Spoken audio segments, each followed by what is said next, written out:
2009 on TSN is brought to you by the new Q horsepower from Quaker State. Unleash all your horses. And Michelin, a better way forward.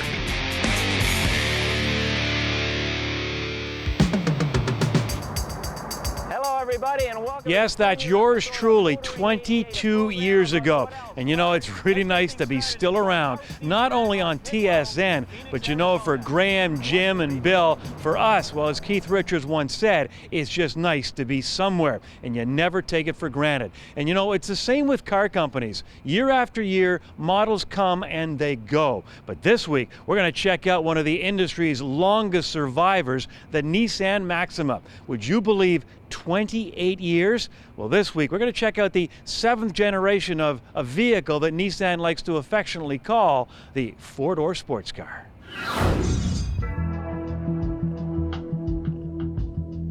We believe that this will be the world's best front-wheel drive sedan. This vehicle is really a return to the four-door sports car message that we brought out in 1989 with the 3rd generation Maxima.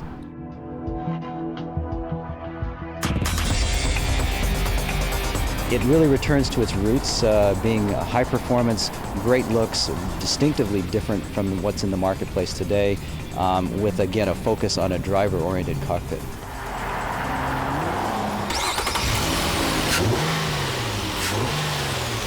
.290 horsepower, so that's 35 horsepower up from where the previous generation vehicle was. But again, superb handling based on our new D platform.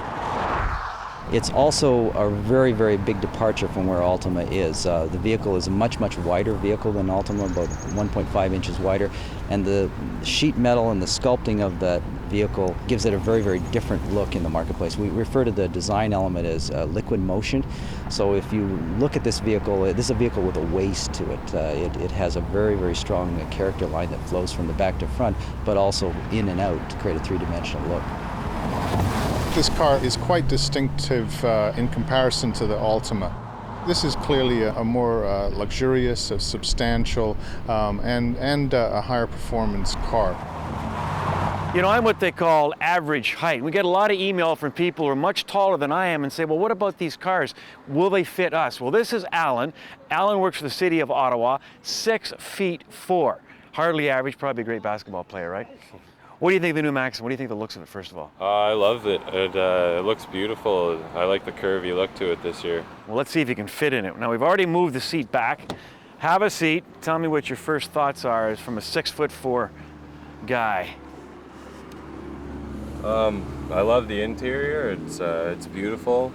I fit perfectly in it. I mean, I couldn't ask for more. It's a very luxurious car, and it fits a person who's 6'4" just perfectly. How old are you? And they call this a four-door sports car. Does it have a sportsy feel to you? Absolutely. I've seen you take it for a rip there, and it looks like it'd be a perfect car for a guy my age. How old are you?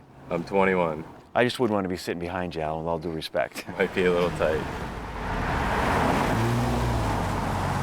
Fuel efficiency is obviously a big deal, and as we move to improve the performance in the vehicle, going up 35 horsepower and 9 pound-feet of torque on the vehicle, we also paid attention to the fuel efficiency. So the vehicle is about 0.3 liters per 100 kilometers more fuel efficient in the city, and about 0.2 liters per 100 kilometer more fuel efficient on the highway. You know, this new Maxima comes with a continuously variable transmission, better known as a CVT. And if you've seen us on other programs, I'm always ranting about my dislikes of the CVT, especially in smaller vehicles, as it's very noisy. No problem, though, in this Maxima, believe me.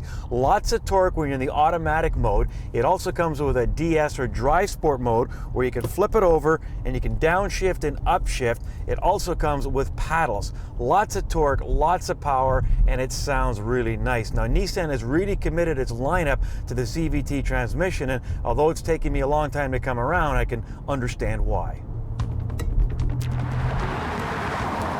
Maxima's meant a lot to Nissan over the years.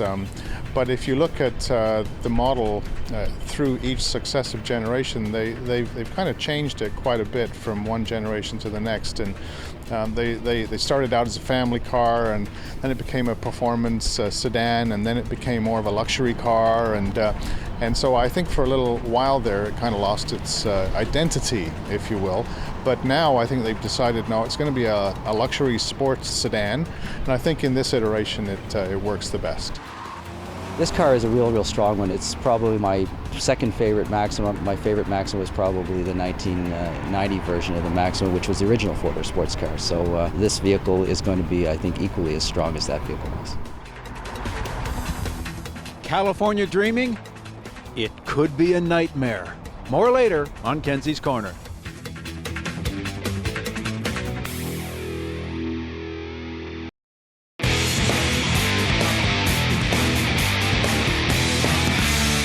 Once famous for being more cheap than cheerful, Kia has grown into a full-line manufacturer. On this edition of Test Drive, the company's full-sized SUV, the Borrego.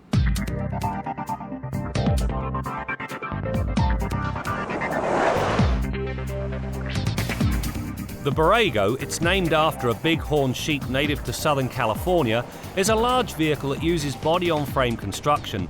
The generous use of high-strength steel and the latest hydroforming technologies provides a good base of operations for the suspension. While it is on the firm side, which is mandated by the trailer towing and passenger capabilities, it is still comfortable by SUV standards. Likewise, the speed-sensitive steering offers good feedback and it turns in with better than average precision. SUVs, if you'll note, are not known for their deft touch.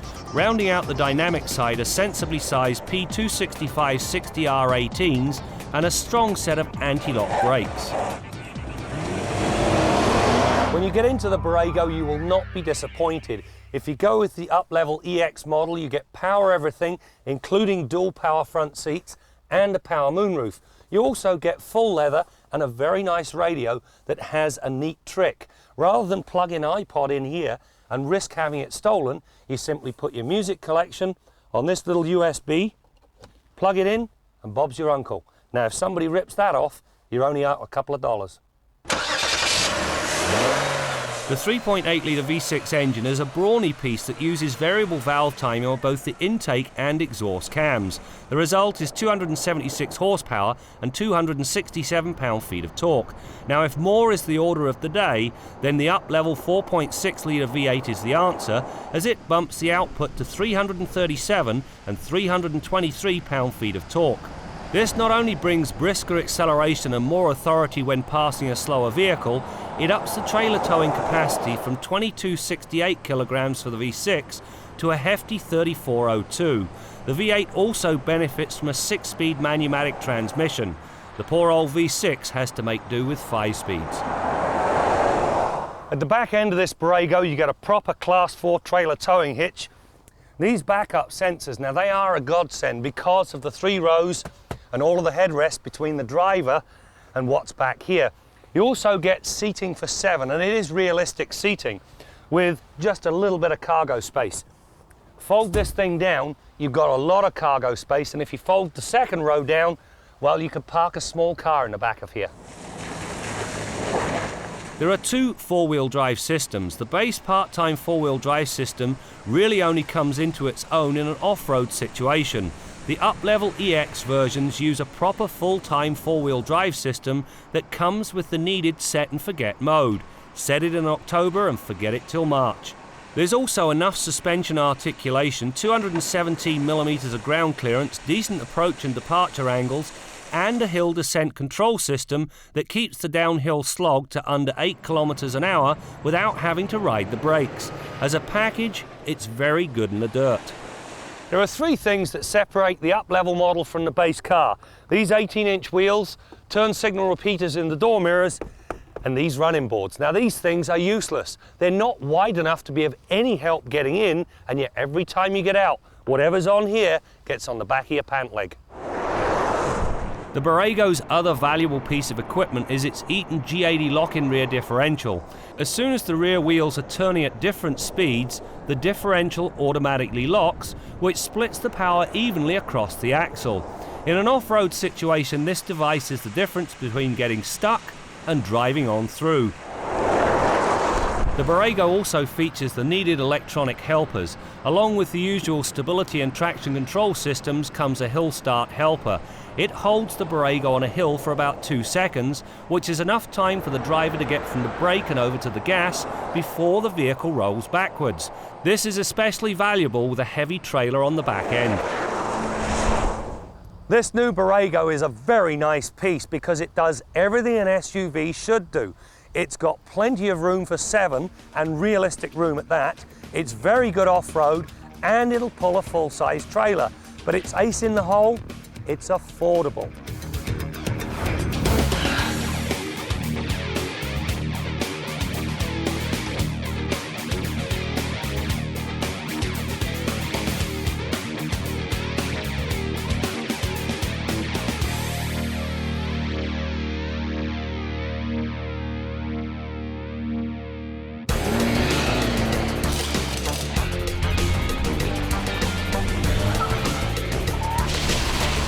Michelin, a better way forward. Although the debate has ended in the province of Quebec where winter tires are mandatory, there are still drivers who believe all seasons are just that and there's no need to switch to winter rubber. Well, we don't agree, but hey, don't take my word for it. So what happened is that an all-season tire, when the temperature reaches 7 degrees Celsius and it gets colder and colder, the standard tire starts losing its flexibility. So the colder it is, the less flexibility you've got on the tread rubber, and flexibility, it's what provides traction. On the other end, modern winter tires are made with very flexible tread compound that are made to stick and remain flexible in very cold temperature. The best reference to know what is a winter tire is to talk to your tire specialists who will tell you which one are good winter tires and which one are just all-season tire. A little trick, winter tire usually have a lot of siping on the tread design. The first thing that you see is that it's a directional tread pattern, like a V shape, okay? Meaning that the tire has to be installed in a rotation manner with a rotation. The next thing are the grooves, deep grooves between blocks, okay?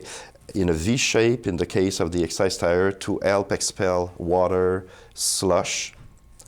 The other thing that we always mention, which is very important for tractions, are those sipes, these little cuts that you see on each of the blocks, which provides traction in snow, in wet.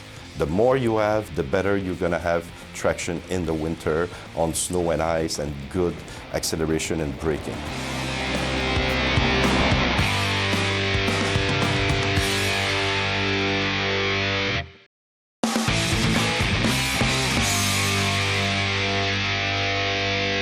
It's pretty amazing to get into these cars. They are so finely engineered and crafted. You know, they cost a lot of money, but it seems to me that you get, you know, every penny that you put out when you purchase one of these vehicles. As we mentioned, the new Nissan Maxima is the 7th generation, and the car has been around for 28 years.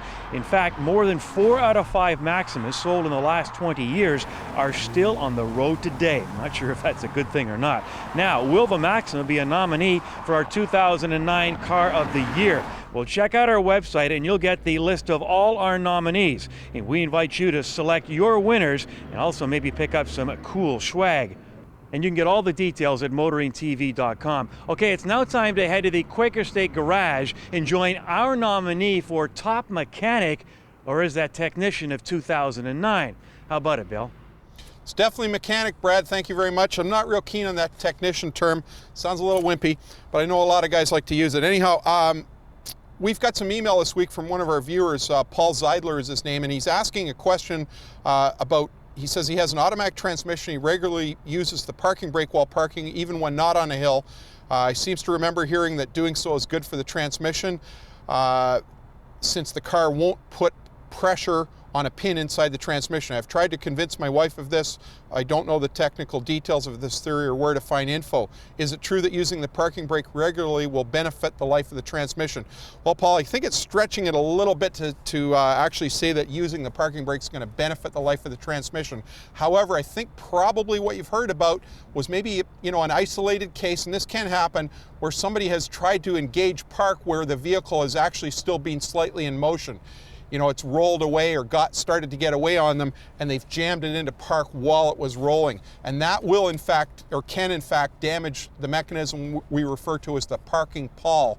It's not a pin that, as you mentioned, but the parking pawl mechanism, if it should become damaged from that vehicle being put into park while it's in motion, that could be a really expensive transmission repair, requiring transmission out of the vehicle and some major repairs. That's probably what you heard of. However, I'm sure that you've all experienced at one time or another where you've tried to take an automatic transmission vehicle out of park after it's been parked on a steep incline. You can feel a lot of pressure on that shifter, whether it's on the console or up on the column, trying to rip it back out of park, and there's a big clunk and a bang when it comes out. You kind of feel squeamish that you've probably done some damage to that vehicle. So it's a good idea anytime you're parking the car, especially on a hill, to rip that parking brake on securely. Don't put it on wimpy. That's what the technicians do. Mechanics pull it on good and solid. Make sure that the vehicle is held. You can feel that the vehicle's held. And once you feel that that parking brake's got a hold of the vehicle, then you can shift it into park. And for example, on a vehicle like our long-term Saturn Astra, the one we're in today, because it's a front-wheel drive car, putting it into park locks the front wheels, and applying the parking brake locks the rear wheels. So we've got all four corners of this vehicle securely held.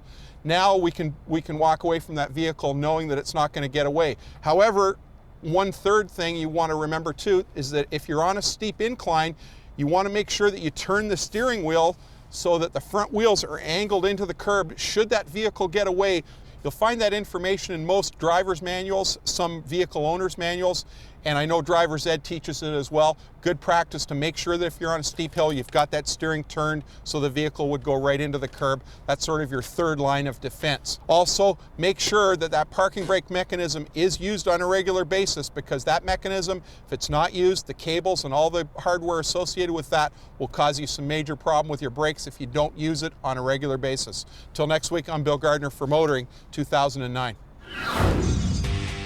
An airport is usually home for airplanes, but for 1 week each year, the Niagara District Airport is invaded by members of the Automobile Journalists Association of Canada as they conduct what is known as the AJAC Test Fest.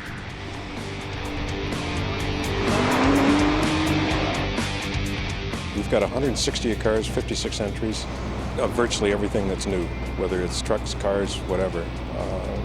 Just a smorgasbord and like a candy store for us, and I'm sure if the public was here, they'd feel the same way. Just a wonderful selection of vehicles.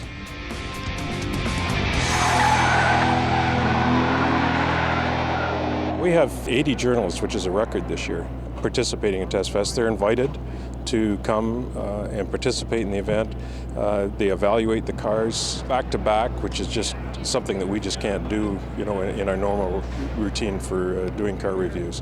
The opportunity here to be able to actually take a car and immediately turn around and take, something else right after that, it's a tremendous opportunity. I think it's important in the overall scheme of things. In particular, it's a unique process we have in Canada. I think nothing like it exists anywhere in the world. And as a manufacturer, it's important to be here. I mean, all the other manufacturers are here. So, as they say, if you want to play the game, this is where you come out and strut your stuff, if they want to say, right? And it's a great way to feature your new products. I think one of our big hopefuls is the Cadillac CTS-V, which is just a phenomenal car, and it's been impressing journalists here the whole week.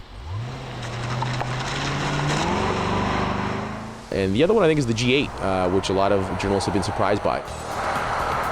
It's reached the point in public exposure and awareness that we had hoped it would do. We hope it gets bigger, but survey results and so forth that we've had indicate that the public's aware now of AJAC and its evaluations of vehicles, and it plays a significant role in the buying decision.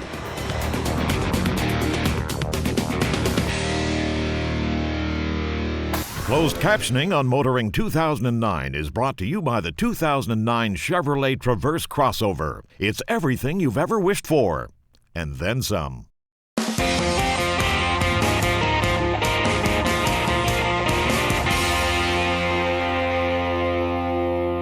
The concept of the high-occupancy vehicle lane, the HOV lane, I think it probably started in California.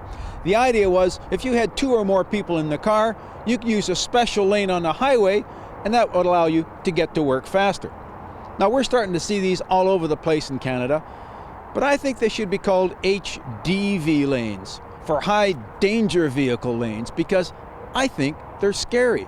I was near one the other day, and I'm making maybe a bit of a generalization here, but I suspect that people that carpool are maybe more likely to be going slower than most traffic. You know, friend of the environment, and that's all good. But they put the HOV lanes at the far left of the highway. Well, that's where the fast lane's supposed to be. And yet you got people going slow. You got one left lane bandit, he's got 1.5 miles of traffic behind him. It's nuts. And when you want to leave the HOV lane, what do? You dive into what really then is the fast lane of the highway, causing all sorts of danger. I must have seen about 12 near hits in about 5 miles at this one spot that I was at the other day. It's nuts. And another definition for HDV would be high duplicity lanes, because while you're supposed to have at least 2 people in the car, I guarantee you at least 70% of the cars just had the driver. And what does that tell me? These people drive the road every day. They never see a police officer out there counting the number of people in the cars. And so they use the HOV lane for free. They're not even meeting the criteria. So you know what I think? They're dangerous, they're disrespectful, they're dishonest. Get rid of them. Make all the lanes available for everybody and let the devil take the hindmost. I'm Jim Kenzie. I've always had a lot of respect for the Nissan Maxima and its owners. Why? Well, when it comes to a 4-door sports car, many consumers look to BMW, Mercedes, Audi, and so on. All good vehicles, but you know, the Maxima has always been as good, if not better, in certain areas. And those that own one understand what I'm talking about. This 7th generation is the best yet. Great performance, and although smaller, still plenty of room and comfort inside. Now, I've heard some negative comments on the new styling, but I like it. Let's face it, Nissan is usually accused of being too bland. Another thing about the new Maxima, it now clearly separates itself from its sibling, the Altima, which has had the preferred parking spot at dealerships recently. And one other thing, will the lack of all-wheel drive with the Maxima hurt sales? Well, time will tell. That's it for now. We'll see you next time out as we continue to bring you more stories about cars and the people who drive them. It's not a real hardcore sports sedan like the BMW 5, because the handling is still, I'd say, leaning more towards the luxury end of things, but it's a very smooth car, very quiet, and it's better than the last one. Motoring 2009 on TSN has been brought to you by the new Q Horsepower from Quaker State. Unleash all your horses. And Michelin, a better way forward.